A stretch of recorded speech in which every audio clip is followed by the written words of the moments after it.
Bonjour à tous et bienvenue sur les tutos d'équipe auto. Nous sommes à l'atelier radar avec Michael. Bonjour Michael. Bonjour Catherine. Michael, à quoi ça sert ce radar? Alors le radar, il a plusieurs fonctions. La première fonction, il sert à l'Active Cruise Control, l'ACC. Donc ce système permet de programmer une vitesse de circulation, par exemple sur l'autoroute, et il va s'adapter automatiquement à la vitesse des véhicules qui sont devant. Admettons, on a un véhicule qui roule un petit peu moins vite devant nous, et bien le radar va capter ce véhicule, faire baisser la vitesse de notre véhicule à nous en freinant et s'adapter, garder les distances de sécurité.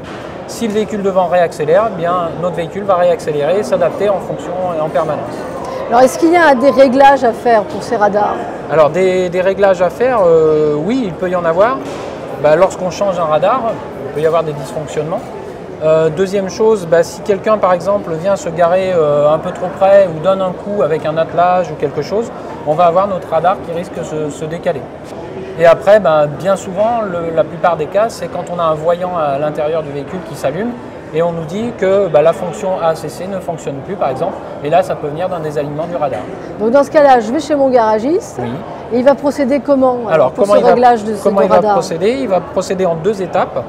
La première étape, il va venir faire un réglage mécanique sur ce radar. Donc dans un premier temps, il va falloir aligner ce radar-là par rapport à la caisse de la voiture.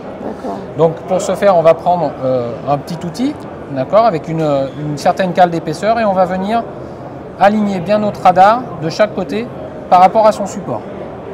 Si c'est pas bon, on va prendre une petite clé, on va venir tourner un petit peu les vis pour que ce soit parfaitement réglé. Deuxième chose, on va prendre un inclinomètre numérique ou alors une petite appli sur le téléphone, ça c'est juste pour la démonstration.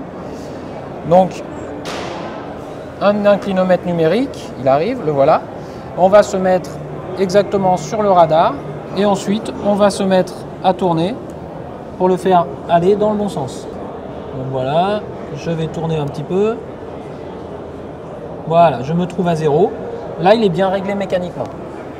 Une fois que j'ai fait mon réglage mécanique, je vais prendre l'outil diagnostic.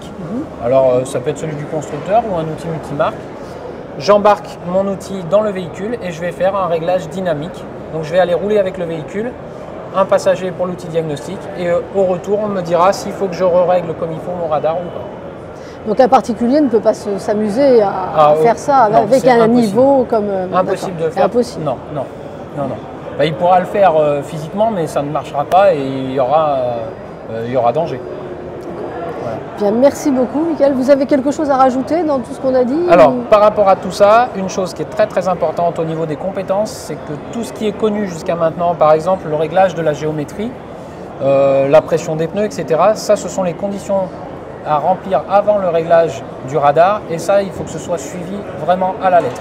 Par exemple ici, si je prends un véhicule avec une géométrie, donc un parallélisme un petit peu déréglé, par exemple sur l'arrière, si je me mets ici, mon véhicule va rouler, on va dire vulgairement en crabe, donc il va rouler de travers.